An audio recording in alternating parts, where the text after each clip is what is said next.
Bonsoir, bienvenue sur ce partage où je voudrais partager un message.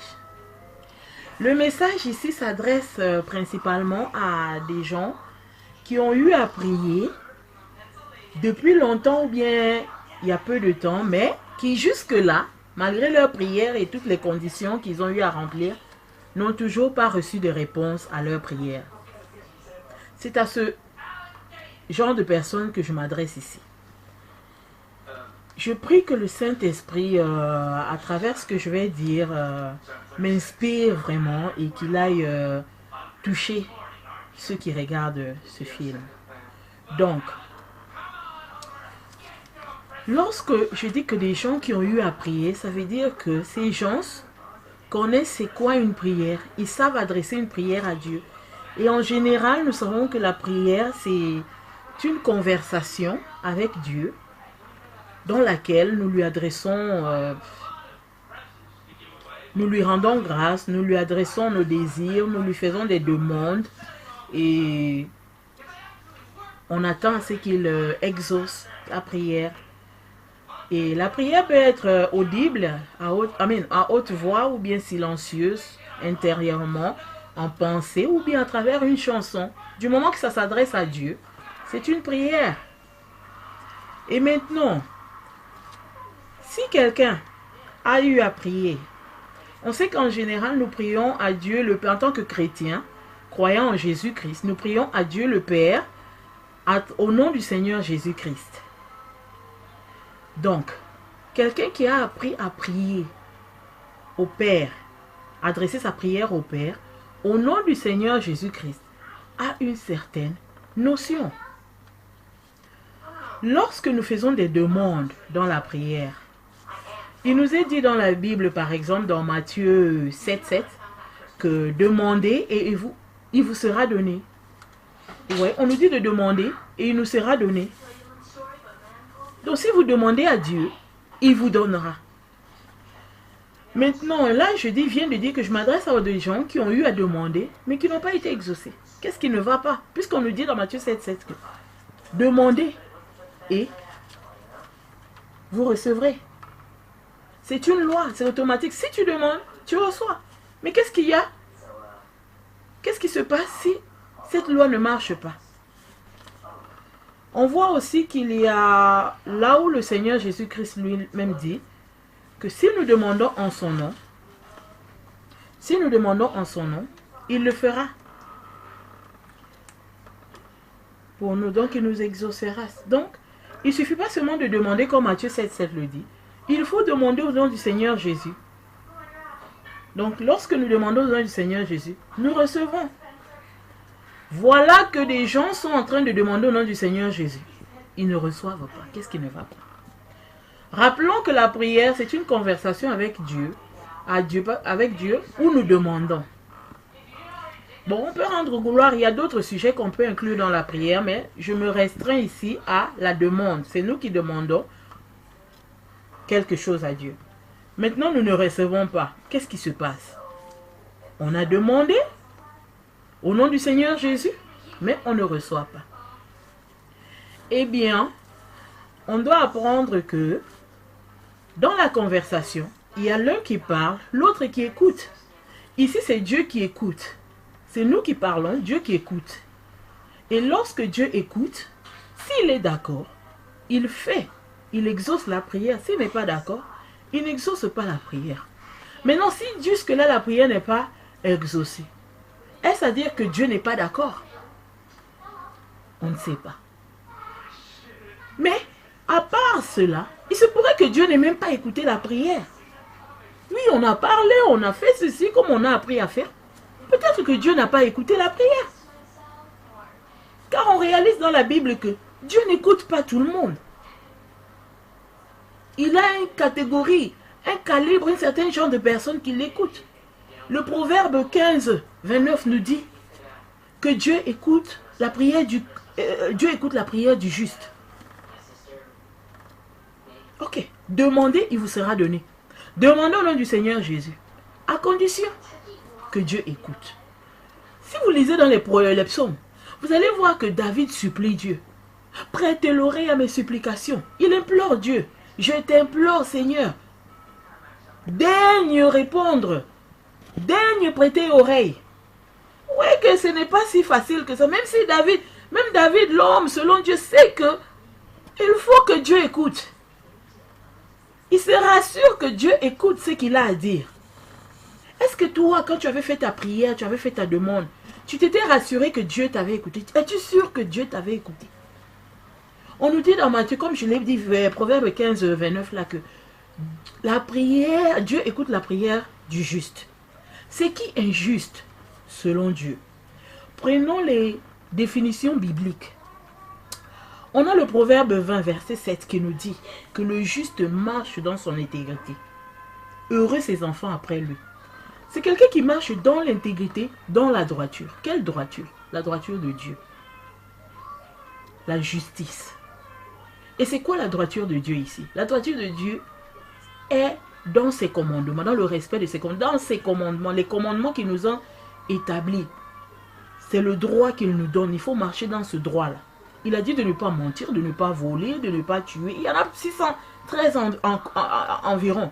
Et je crois, et on nous a donné les 10 commandements. Les plus célèbres sont les 10 commandements. Est-ce que toi, tu respectes ces commandements-là? Il écoute la prière du juste. Qui est injuste? Celui qui marche dans son intégrité.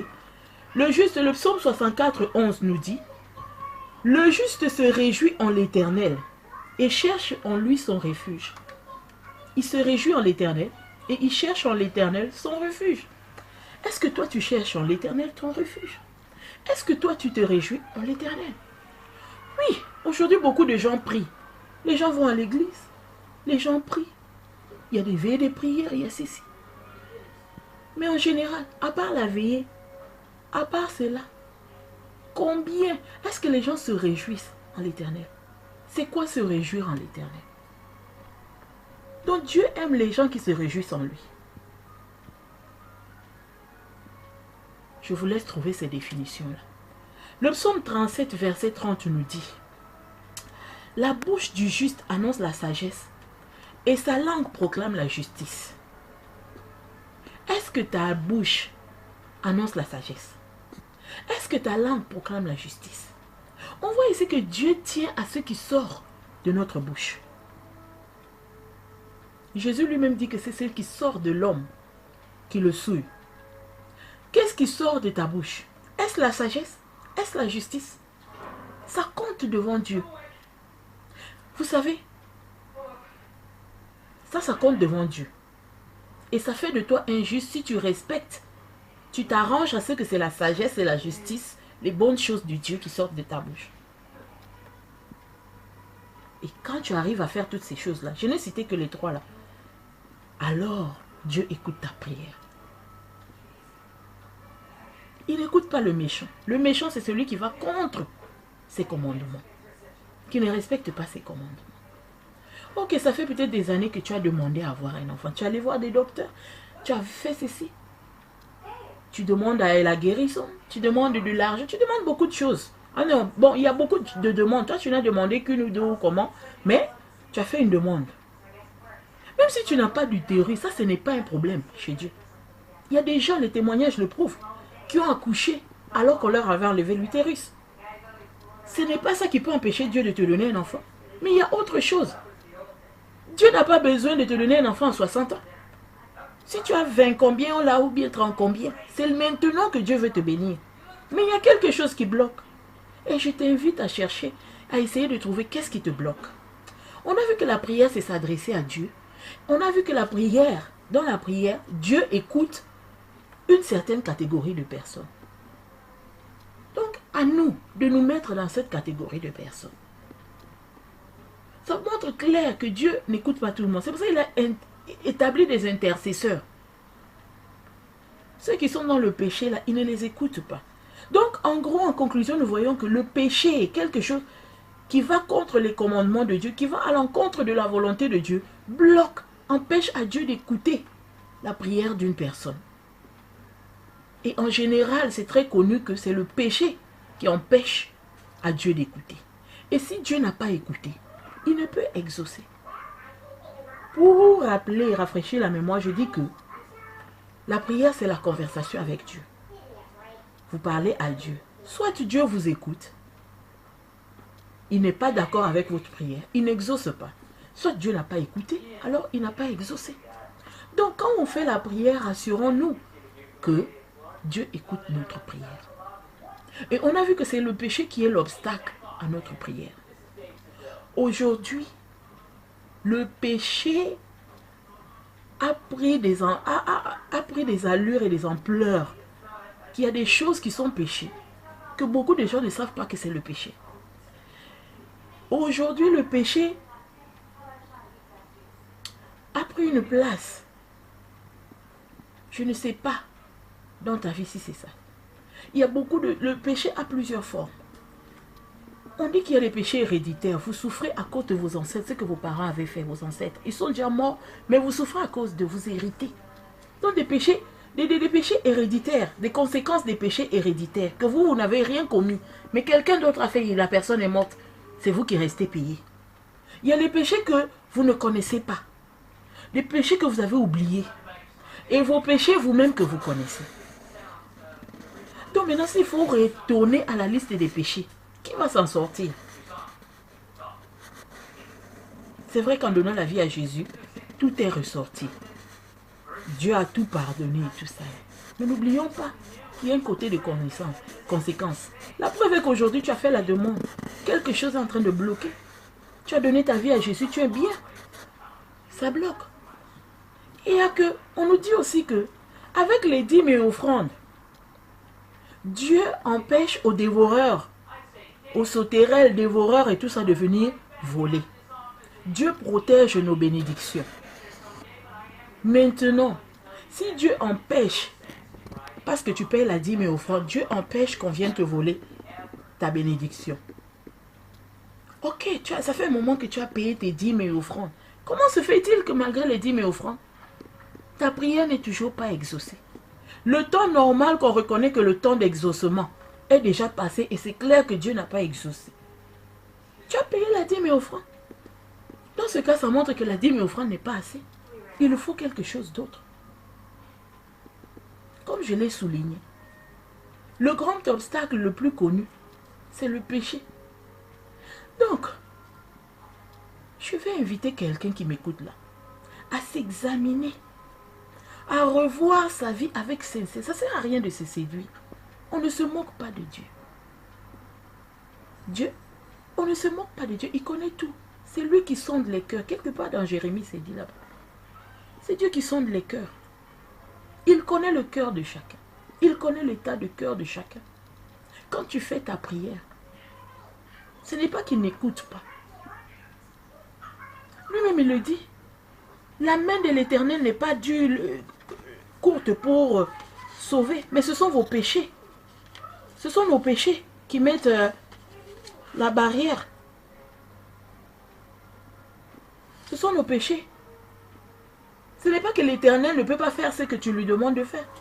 Mais ce sont nos péchés. Lui-même, il explique que ce qui le bloque en général avec les humains, c'est le péché. Donc si mon frère, ma soeur, jusque-là, tu n'as toujours pas reçu de réponse, regarde s'il n'y a pas un péché dans ta vie. Ok, aujourd'hui tu pries, tu as donné ta vie à Jésus, ça fait un moment que tu pries. Tu payes ta dîme et offrande. Tu te considères comme bien. Ou bien ça fait des années que tu pries, ça va, tout ça bien. Ok, il y a le temps de Dieu aussi. Mais si la prière n'est pas exaucée, c'est qu'il y a quelque chose qui ne va pas.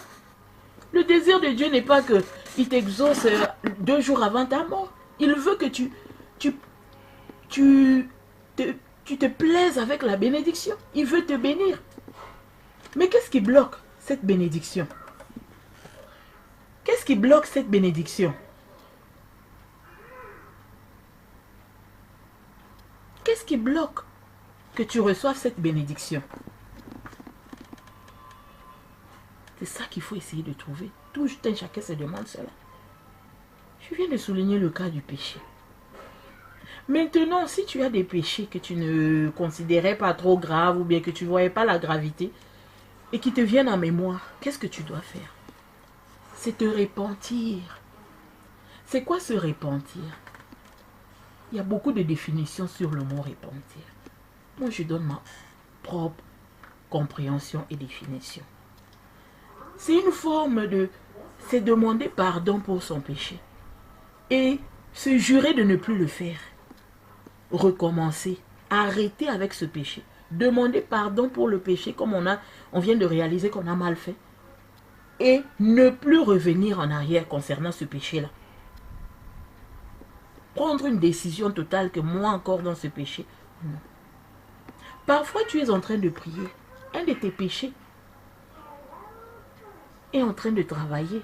Peut-être pas dans ta vie, dans la vie de quelqu'un. Peut-être que pour débloquer ce problème-là, pour que ta prière soit exaucée, tu as besoin d'aller voir quelqu'un et lui demander pardon.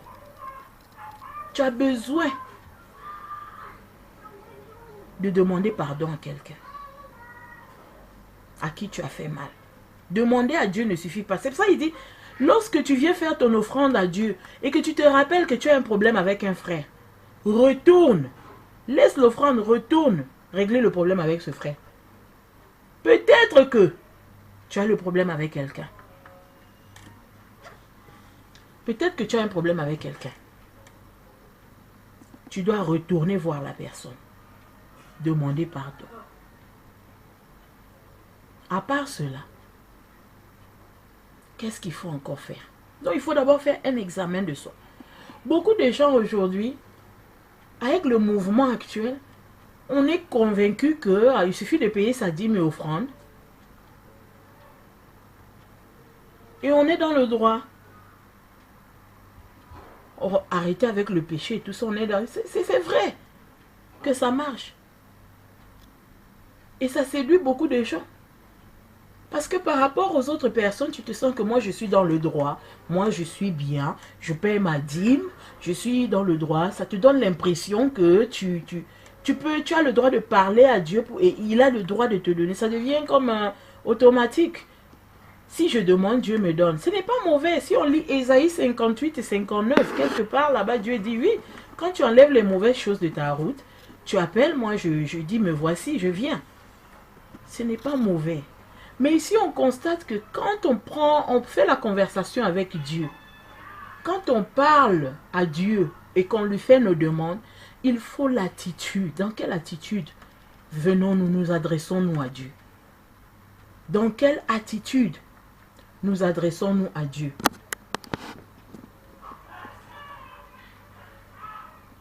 Dans quelle attitude? Quelle attitude notre cœur a? Nous sommes là parce qu'on paye la dîme, parce qu'on fait ceci, on se dit que c'est bon, nous sommes dans le droit. Mais tu as la rancœur dans le cœur. Tu as la haine dans le cœur. Tu as la jalousie dans le cœur. Vous savez, ces choses-là, parfois, ça ne peut pas partir en une fois. Ça ne peut pas partir directement. Peut-être la semaine passée, tu avais la haine. Aujourd'hui, ça augmente encore. Mais il faut avoir, c'est l'attitude de ton cœur que Dieu regarde. Est-ce que tu tiens à garder cette haine et à la faire grandir? Ou bien tu te soucies de cette haine, tu veux t'en débarrasser? Dieu regarde à l'attitude de ton cœur. Oui, je déteste, tu détestes telle soeur, tu détestes tel frère. Est-ce que ça t'inquiète que ce que tu fais là, ce sentiment-là est mauvais? Tu as besoin de... Est-ce que en toi, tu as le désir de t'en débarrasser? Dieu regarde à cela. Avant d'arriver, Dieu est esprit. Il met les bénédictions. Quand il t'exauce, il la met dans ton esprit. C'est pour ça que certaines personnes voient des rêves et ça devient réalité. Donc Dieu communique avec ton esprit. Dans ton esprit, il voit la haine, il voit toutes ces choses, il voit tout cela.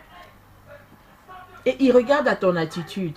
Il sait que ça peut prendre des années. Hein. Il y a certaines personnes, si c'est héréditaire, dans votre famille, c'est la colère. Il y a des gens qui resteront colériques. Mais Dieu regarde qu'est-ce que tu fais avec cela. Est-ce qu'en toi, tu trouves, oh, c'est un truc de la famille, c'est normal et tu laisses ça comme ça?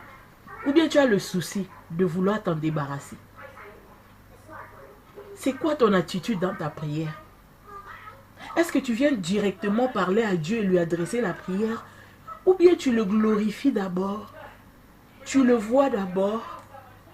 Ensuite, est-ce que toi-même, te concernant, tu t'examines, tu trouves que tu as besoin de te repentir, qu'est-ce que tu as besoin de révérer Dieu par ta façon de lui parler? Comment est-ce que tu lui parles?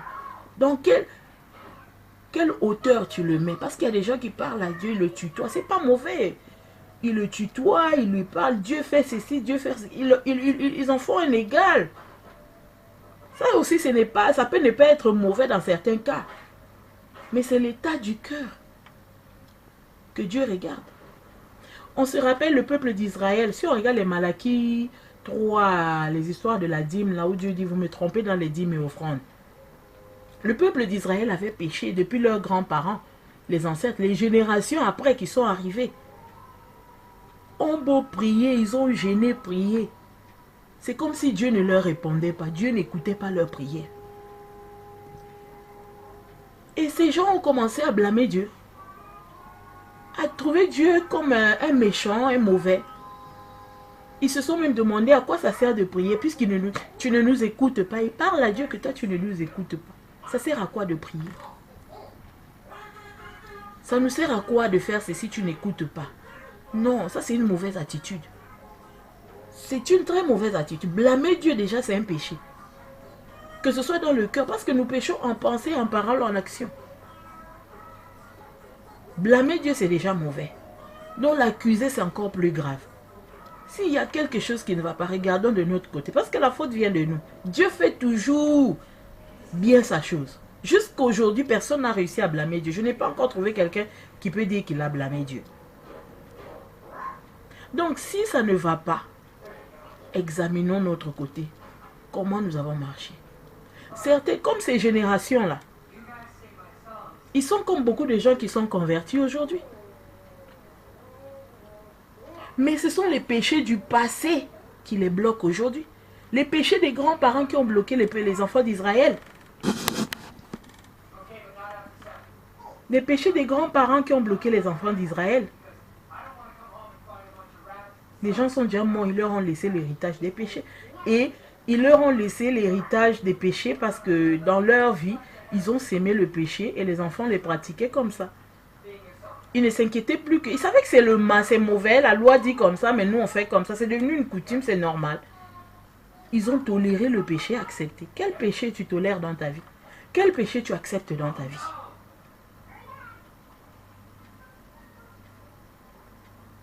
Quel péché est devenu iniquité, une habitude dans ta vie? Peut-être c'est ça qui bloque à Dieu de te répondre. Parce que Dieu veut te bénir. Il veut bénir toute personne.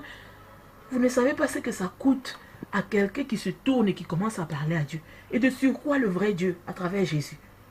Beaucoup de gens sont encore perdus là-bas. Hein. Ils ne savent pas que Dieu c'est à travers Jésus. Ils ne croient même pas en cela. Ils ne croient pas au Saint-Esprit. Toi qui as eu la grâce d'arriver jusqu'à ce niveau, Dieu veut te bénir. Mais ce qui te bloque là, peut-être tu continues de pratiquer quelque chose que la Bible dit que tu ne dois pas faire. Peut-être un mensonge. Tu ne vois pas la gravité du mensonge. Tu as menti autrefois, ça t'a aidé, ça t'a sauvé. Alors comment peux-tu arriver à voir que le mensonge n'est pas bien? Comment peux-tu considérer si quelque chose t'a déjà sauvé dans le passé? C'est normal, tu peux encore le refaire et tout. Mais Dieu n'aime pas ça. Peut-être c'est ça qui te bloque. Ce sont des petites choses comme ça que nous ne trouvons pas graves, qui aux yeux de Dieu sont très graves. Et maintenant, qu'est-ce qu'il faut faire? On a dit qu'il faut se repentir. C'est quoi la repentance?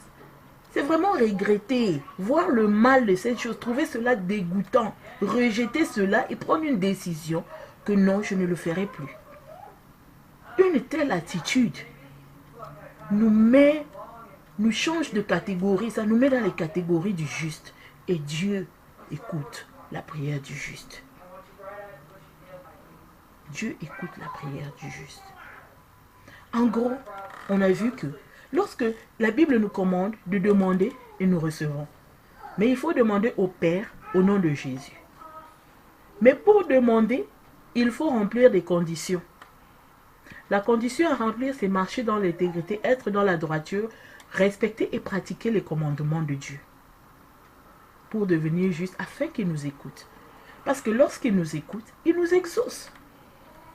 Donc mon frère, ma soeur, si je ne sais pas combien de temps tu as prié pour ce sujet-là. Ce n'est pas le miracle qui est impossible à être accompli. Il y a quelque chose qui bloque. Et c'est cette chose qu'il faut trouver. Et en général, nous, les humains, c'est le péché qui nous bloque. Donc, creusez intérieurement en vous pour savoir quel péché. Et en dehors du péché, il y a l'attitude dans notre prière. Comment prions-nous? Jésus a montré comment prier. Notre Père qui es aux cieux, que ton nom soit glorifié. Il faut d'abord glorifier Dieu. Que ton règne vienne et tout ça là. Ensuite, on demande notre pain de tous les jours. Mais quand on regarde même la prière, Jésus nous demande de demander des choses, pas n'importe quoi. Donc, même quand nous demandons à Dieu, Jacques le dit, dans Jacques 3 ou 4 là, que vous demandez et vous ne recevez pas parce que vous demandez mal, dans le but de satisfaire vos passions. Donc, il y a une certaine façon de demander aussi. C'est bien de demander, mais il y a une certaine façon de demander. Et avec la prière que Jésus a appris aux disciples, on voit qu'il y a une façon, dans Matthieu 6, il y a une façon de prier, de demander. Ce n'est pas tout qu'on demande à Dieu. Les bénédictions de Dieu, si on fait la liste, ce sont des choses spirituelles. Il sait qu'on a besoin de se vêtir, on a besoin d'avoir une voiture, il sait qu'on a besoin de toutes ces choses. Et c'est pourquoi Jésus a dit, au lieu de vous soucier de ces choses-là, cherchez premièrement le royaume des cieux. Cherchez premièrement le royaume des cieux. Le royaume des cieux, après l'avoir cherché, ces choses vous seront données. Oh, si vous cherchez le royaume des cieux, pour ceux qui cherchent le royaume des cieux, il faut passer, creuser dans la parole de Dieu, creuser dans les révélations de Dieu. Au fur et à mesure que vous creusez, vous faites cela. Vous recevez des révélations. Dieu vous change, il change votre compréhension. Il change votre façon de voir. Il vous fait comprendre c'est quoi son royaume, comment il fonctionne. C'est quoi ses besoins. Il change vos sentiments, vos désirs. Jacques nous dit que nous demandons mal parce que nous voulons satisfaire nos passions et nos désirs. Et c'est pour ça que nous ne recevons pas. Donc nos désirs, le but, nos passions, le but pour lequel nous demandons aussi, compte. Ça compte. Et si ça compte, donc nous devons faire l'effort de chercher à demander selon Dieu. Demander suivant les désirs de Dieu, suivant les passions de Dieu.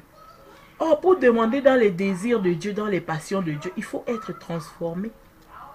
La transformation se fait lorsqu'on cherche le royaume des cieux. On cherche à comprendre c'est quoi le royaume des cieux.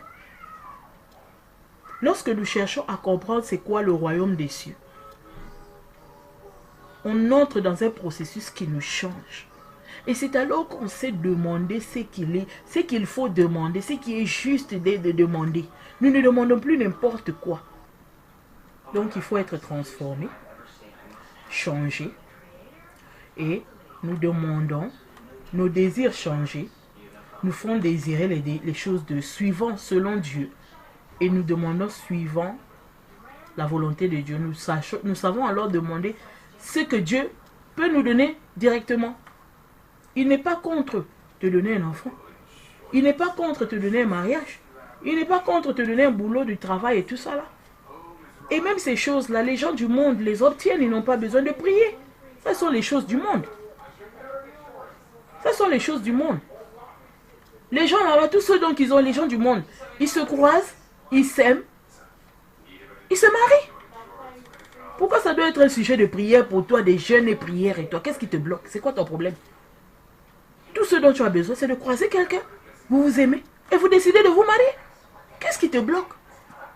Qu'est-ce qui te bloque de faire tout ce que tout le monde fait? Tu as besoin d'un boulot.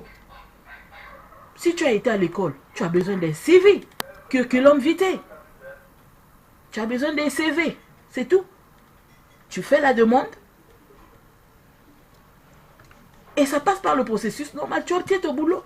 Toi, qu'est-ce qui te bloque d'avoir ce que tout le monde dehors là-bas obtient. Tu vas avoir une voiture. Tu gardes, tu fais des économies. Tu connais le montant, tu fais des économies. Tu vas acheter la voiture.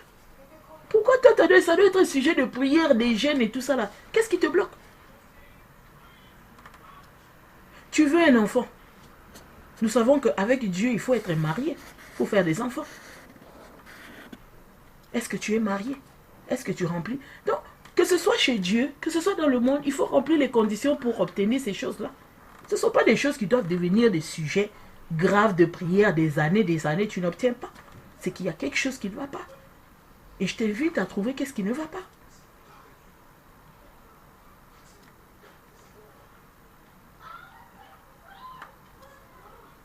Donc, je remercie qui m'a écouté. Et je prie que tout ce que j'ai dit va aider quelqu'un et va peut-être motiver quelqu'un.